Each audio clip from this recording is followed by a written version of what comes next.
Hi, all of my children. How are you? Welcome to English Tamil YouTube channel. All of my children, if you need to learn A to Z English and Tamil in Sinhala, please subscribe my channel. A warm welcome to everyone. ආයිබෝවන් හැමෝටම මම ඔයාලව මගේ ඉංග්‍රීසි and Tamil YouTube channel එකට සාදරයෙන් පිළිගන්නවා. අද අපි එකතු වෙලා ඉගෙන ගන්න යන්නේ බොහොම සරල පාඩමක්. ඔයාලා මේ වීඩියෝව පූර්ණයෙන් නරඹනවා නම් ඔයාලට අවසන් වෙද්දී පියවරෙන් පියවර මුල සිට සරලව ඉගෙන ගන්න පුළුවන්. එහෙනම් අද පාඩම ආරම්භ කරමු. හැමෝම බලන්න මේ මලේ තියෙන ඉංග්‍රීසි වර්ඩ් ටික. වර්ඩ් 6ක් තියෙනව නේද? කියවන්න බලන්න. is, am, are. was, were, will be. මේවා ඔක්කොටම පොදුවේ කියනව නේද? be verb කියලා. ඉන්න එහෙනම් ඊළඟට අපි බලමු කොහොමද මේ කාලවලට අනුව පීවේ ප්‍රදාන්නේ කියලා. ඉංග්‍රීසි භාෂාවේ කාල තුනක් තියෙනවා. වර්තමාන කාල එනම් present tense. present tense. අතීත කාල එනම් past tense. අනාගත කාල එනම් future tense. මෙන්න මේ කාල තුන තමයි අපිට වැදගත්. present tense එකට අනුව P verb එකක් තියෙනවා. is, am, are. මේ is, am, are වල සිල්මල තේරුම වෙනවා තියෙනවා ඉන්නවා වෙනවා. past tense එකට අනුව එනම් අතීත කාලයට අනුව P verb දෙකක් තියෙනවා. ඒවල වෙනවා was, were. මේ was වල සිංහල අර්ථය වෙනවා වුණා, තිබුණා, හිටියා. future tense එකේ අනාගත කාලේ අපිට තියෙනවා be verb එකක්. ඒක වෙනවා will be. ඒකේ සිංහල තේරුම වේවි, තියේවි, සිටීවි. එහෙනම් යාළුවනි කාලවලට අනුව be verb අපි ඉගෙන ගත්තා. දැන් අපි ඉස්සරහට යන්න කලින් sentences ස්ට්‍රක්චර් එකක් හැදෙන්නේ කොහොමද බලමු. සිංහලවල නම් වාක්‍යයක් හැදෙන්නේ උක්තය, ආඛ්‍යාතය, කර්මය. ඉංග්‍රීසි වල අපි හැදෙන්නේ වාක්‍යයක් උක්තය, කර්මය, ආඛ්‍යාතය. උක්තයට අපි ඉංග්‍රීසියෙන් කියනවා subject කියලා. ආඛ්‍යාතයට කියනවා අපි verb කියලා.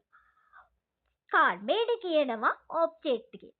අපි බලමු subject එකක් කියන්නේ මොකක්ද කියලා. මේ ක්‍රියාවක් කරන පුද්ගලයා ක්‍රියාවක් කරන කෙනා අපි subject එක කියනවා. ඒ කියන්නේ doer වෙනවා. verb එකක් කියන්නේ ක්‍රියාව කරන ක්‍රියාව මොකක්ද කියලා. ක්‍රියාව. ඒ කියන්නේ action එක. object එක. ඊට පස්සේ object එක මේ ක්‍රියාවට යටත් වෙන කෙනා. එහෙනම් receiver. ඒ අනුව ඉංග්‍රීසි වාක්‍යයක් හැදෙන්නේ subject, verb, object. දැන් අපි මේ ඉගෙන ගන්න විදිහට අපිට verb එකක් නැහැ. ඉතින් ඒක නිසා අපි භාවිතා කරන්නේ verb එක වෙනුවට helping verb එක. එහෙනම් අපි මේ be verb ඒක වචන, බහු වචන, එනම් singular and plural විදිහට බෙදෙන්නේ කොහොමද බලමු. singular කියන්නේ එක වචන, plural කියන්නේ බහු වචන. මේ singular be verb දෙකක් තියෙනවා. වර්තමානයේ present tense එකේ is තියෙනවා. අතීතයේ past tense එකේ was තියෙනවා. මේ plural be verbs දෙකක් තියෙනවා. වර්තමානයේ are තියෙනවා. past tense එකේ were තියෙනවා. දැන් අනාගතයේ අපි යොදන will be එක තියෙනවනේ. ඒක singular subject එකක් එක්කත් plural subject එකත් එක්කත් යොදනවා. මෙන්න මේවා අපි subject එක singular නම් verb එකත් singular වෙන්න ඕන. සබ්ජෙක්ට් එක ප්ලූරල් නම් verb එකත් ප්ලූරල් වෙන්න ඕන. ඊට අනුව අපි මේක යොදනවා. දැන් අපි බලමු අපි am එක අනිවාර්යෙන්ම යොදන්නේ මම කියන I කියන pronouns එකත් එක්ක. එහෙනම් අපි ඉස්සරහට බලමු පොඩි වාක්‍ය එකක් හදාගන්නේ කොහොමද කියලා. මුලින්ම ඉන්නවා නර්ස් කෙනෙක්. එයාට කියන්න ඕන. ඇයට කියන්න ඕන මම නර්ස් කෙනෙක් වෙනවා කියලා. කොහොමද අපි කියන්නේ? ඇයට කියනවා she කියලා. වෙනවා කියන be verb එක වෙනවා ඒක වචනව is. ඒක වචන නිසා is දාන. ඊට පස්සේ හෙදියක් කියන්නේ a nurse. ඒ අනුව වාක්‍ය වෙනවා she is a nurse. දැන් මෙතන ඉන්නවා ටීචර් කෙනෙක්. ටීචර්. දැන් මට කියන්න ඕන මම ටීචර් කෙනෙක් කියලා. කොහොමද මම ටීචර් කෙනෙක් වෙනවා කියලා කියන්නේ? බබට අපි දානවා I කියලා සබ්ජෙක්ට් එක.